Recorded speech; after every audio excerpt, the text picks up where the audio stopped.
फिलिस्तीन के बीच एक बहुत बड़ा युद्ध छिड़ गया है। बेंजामिन नेतन्याहू ने युद्ध की घोषणा कर दी है। हमास लड़ाकों का इजराइल के मिलिट्री बेस पर कब्जा हो गया है। गाजा पट्टी से अब तक दागे गए 7000 से भी ज्यादा रॉकेट।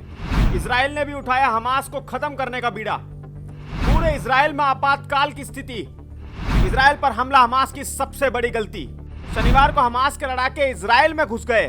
साथ ही गाजा पट्टी से वहां के रिहायशी इलाकों पर भारी बमबाजी की गई। मीडिया रिपोर्ट्स की माने तो कुछ आतंकी पैराग्लाइडिंग का इस्तेमाल करके इजराइल की सीमा में दाखिल हो गए और कुछ सड़क के रास्ते घुस गए। रिपोर्ट्स की माने तो फिलिस्तीन के आतंकी संगठन ने इजराइल पर करीब 7000 से भी ज्यादा रॉकेट दाग दिए हैं। जी हां, 7000 यानी 16 टन लगभग।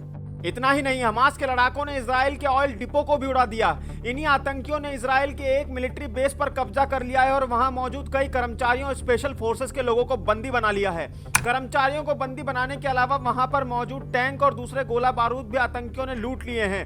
आतंकियों की बर्बरता का पता इसी से चलता है कि वे महिलाओं को भी नहीं छोड़ रहे हैं। उन्हें रास्तों से घसीट कर गाड़ियों में भरा जा रहा है और उनके साथ दुष्कर्म किया जा रहा है। इजराइल के प्रधानमंत्री बेंजामिन नेतन्याहू ने एक आपातकालीन बैठक बुलाई और देश में तुरंत युद्ध का ऐलान कर दिया।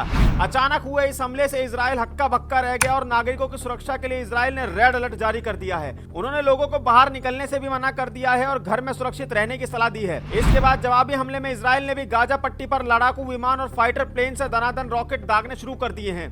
इस बीच इजराइल के रक्षा मंत्री योव गैलेंट ने कहा कि हमास के लड़ाकों ने इजराइल के खिलाफ युद्ध छेड़कर एक बहुत बड़ी गंभीर गलती कर दी है।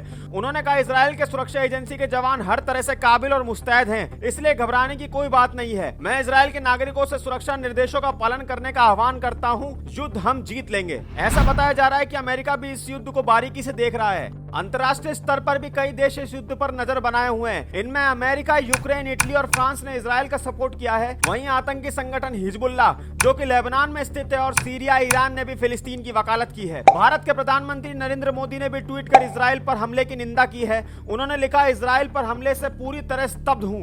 मासूम पीड़ितों और उनके परिवारों के लिए मेरी प्रार्थना है। इस संकट की घड़ी में हम एकजुटता के साथ इजराइल के साथ खड़े हैं। इजराइल में हुए हमले में अब तक 22 लोगों की मौत की खबर सामने आ रही है और 575 से ज्यादा लोग घायल हैं। अब आने वाले दिनों में देखना यह होगा कि इजराइल आने वाले दिनों में किस तरह से हमास और फिलिस्तीन के ऊपर हमला करके इस हमले का बदला लेगा। इस खबर के बारे में आपको हम पल पल की अपडेट देते रहेंगे और हमास द्वारा किए हुए इस हमले के बारे में आप क्या सोचते हैं, हमें अपनी राय कमेंट करके जरूर बताएं। और वीडियो अच्छी लगी हो तो कृपया लाइक करें, शेयर करें और ज्यादा से ज्यादा सब्सक्राइब करें। धन्यवाद।